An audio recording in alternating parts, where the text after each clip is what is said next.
Yeah, now, on the detention centres, and of course there have been fires this week and demonstrations going on over there. About 70 extra federal police have been flown to Christmas Island. Kevin Rudd had this to say about that. That vision, in terms of what it represents, is completely unacceptable. How can you expect our officials to process properly their applications for asylum, etc., when that sort of thing is happening?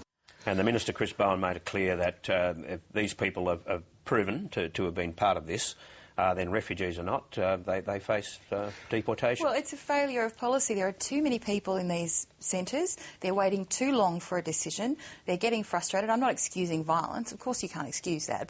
But you can understand why people are getting frustrated. They're responsible for their actions in the end.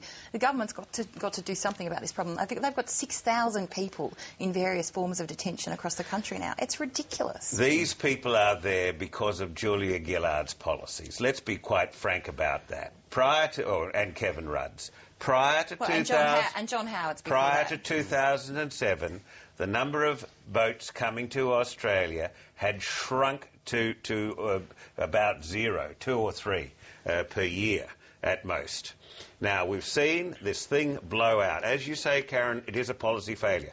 Barry, had any of these people been throwing Molotov cocktails in their own homelands, they should have been refused refugee status here. They wouldn't have met the character test. But I just got through saying that's precisely what Chris Bowen has said, that if anybody is found to be with set alight to these buildings, they can and that's still proven, jeopardise their own application. That's it. Let's wait to see what actually occurs. But given the fact that the men who sabotaged their own boat and blew it up, injuring Defence Force personnel, are all living in Australia now with permanent residency visas, I don't hold out much hope that this government will do anything more than it's done in the past. It was a tough press conference for Chris Bowen. It went on for about 50 minutes or so, and this is pretty much how it ended. Have a look at this. Clearly, though, Christmas Island's out of control, and you're the minister responsible. You can make whatever observations you wish. The detention centre is in the control of the Australian Federal Police and it's being handled appropriately. I'm the minister. I take responsibility. Will you quit then? I think we're starting to exhaust the questions, but yes.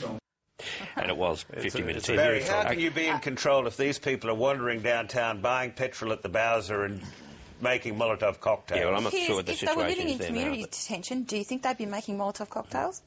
OK, we have to move on now. More with our panel shortly with Phil Keary, Piers Ackerman and Karen Middleton. But time now for Mike Bowers and Talking Pictures.